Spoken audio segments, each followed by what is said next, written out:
Jessica Tarlov, welcome back. Thank you. I'm sure you have a lot to say about what you've been seeing on television over the last couple weeks. The floor is yours. I've been taking notes. Well, not really. This is definitely a heavy news day to come back, and very thankful to be here with you guys. You've done an amazing job covering this story. What I was struck by from at least today's news was that now Putin is 12, 13 miles from the NATO border, right? And there could be something intentional or unintentional that suddenly ends up in Poland or another NATO country. And then what? We know that the Biden administration is firmly against a no-fly zone. We don't want a war with Russia. But it seems like just a matter of time before NATO has to get involved or live up to what they've been saying, that if a NATO territory is struck, that they're going to. And are we actually going to do that? Because the American people keep saying that they're prepared to, that if a NATO country is struck, that we move ahead with that. But I'm not sure when that actually happens, which I think unfortunately will, if we can live up to that or if we're going to move forward.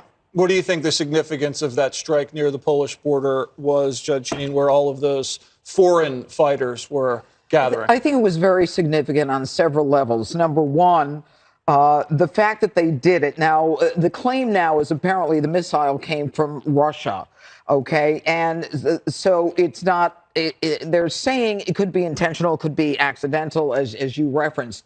But then the question is, are they doing this intentionally to see what our reaction is? We already know that Biden pulled back the troops from the border that we had there, I think it was in November or December, that Biden hasn't gone through the nuclear exercises because he doesn't want to provoke.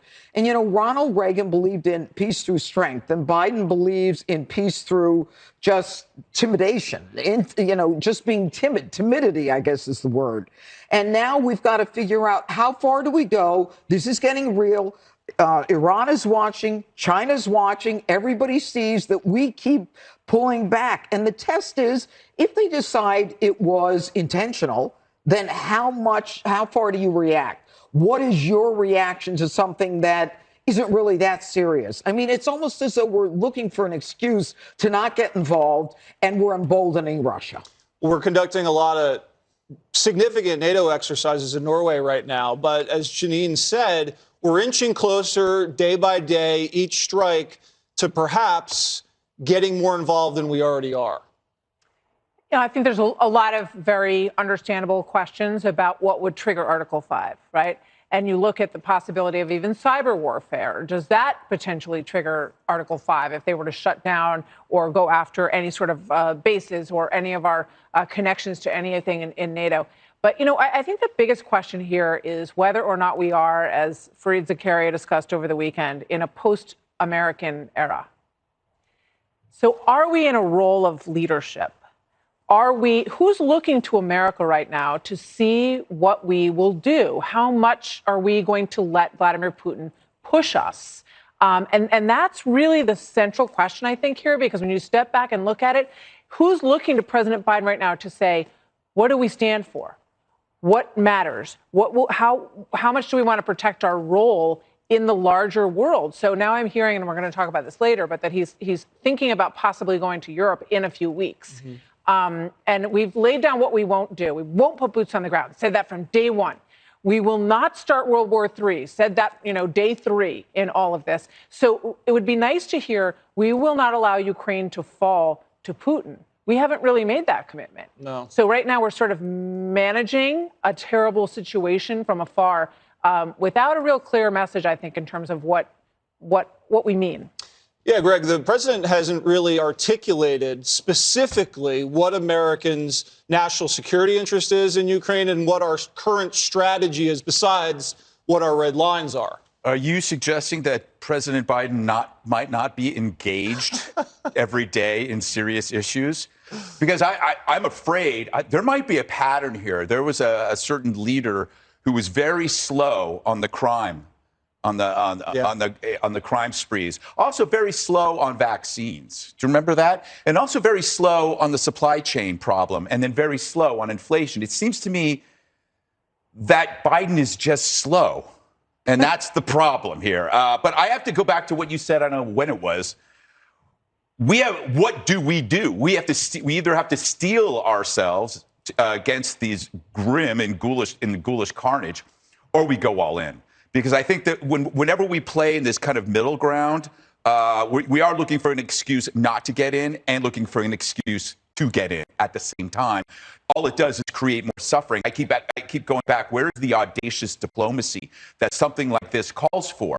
And an example, and I know this is going to cause some people their heads to explode, which I enjoy. Look at Trump's North Korea gambit. All right.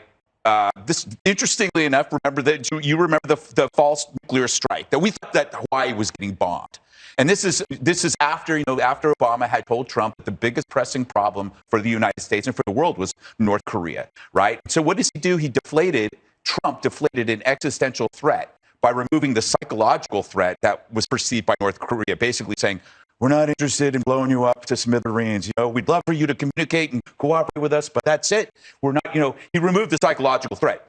There is a possibility for that here. It's just that nobody's come up with it. There is a way to audaciously mediate this as soon as possible and not wait 2 freaking weeks. You got to avoid the tripwires that you've already kind of crossed, and then you create a face-saving way for both sides.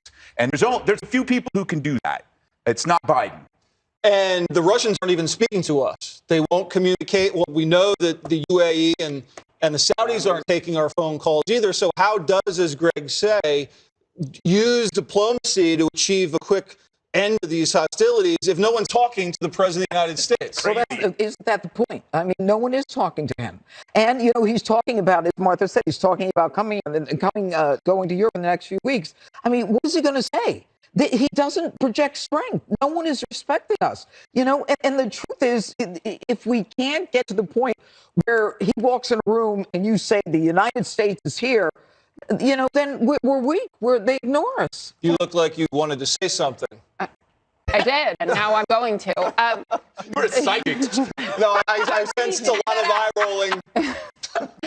rolling. So from where I sit and where I have sat the last couple of weeks, I have seen a NATO alliance that is stronger than it has been in decades. I've seen a German chancellor taking moves against Russia that we've not seen in decades. I mean, remilitarizing a country that obviously has an incredibly difficult history with what we're seeing with an autocrat and potentially going on to use chemical weapons against their own people. I've seen a president who is using his chief skill, which is being a friend, someone who calls people, who talks to everybody. I mean, there are pictures of Macron after he talks to Putin. That's happened regularly. Yes, Putin wants to talk to Macron more than he wants to talk to Biden. But if you don't think that Macron is talking to Biden about every single thing that happens on those phone calls, I don't think we're living in the same universe here. So I do think what is Biden saying? What is Biden saying? That we want to avoid World War III. We stand with Ukraine. This is a democratic country. This is an ally. This is an ally, by the way, who had their javelins held up by the former president over getting some extra dirt, by the way. And then you hear these critics, he got impeached over it. I mean, it's in transcripts, Judge. Did the javelins get there? Yes. Hey, a little bit. Well, then let's talk about timing. It was more than the MREs that the previous administration was sending. Did you want to say something about the fact that the Russians aren't taking Joe's phone calls? It's incredible. I mean, when Trevor Noah is taking note of it, guess what? The Saudis and the UAE won't pick up the phone. I talked to Kurt Volker today, the former ambassador who was involved in all of that and has a long history with all of these countries. He said that's stunning. It is stunning that they won't pick up the phone and take the phone call from the president of the United States. And in terms of lethal weaponry that has gone to Ukraine, yes, you can go all through the impeachment moment with Zelensky. There's a lot there. But the fact of the matter is that the javelins were released. In fact, some of those weaponry systems were cut back under the Biden administration before they were then released. And when President Obama was asked by Ukraine to please send real weapons, they got MREs, as Jesse says. So the Democrat history on this is very weak.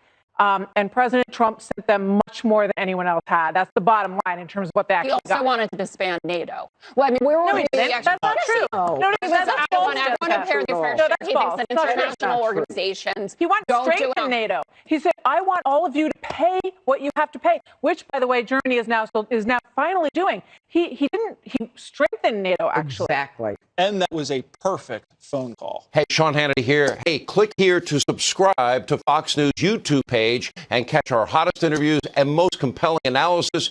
You will not get it anywhere else.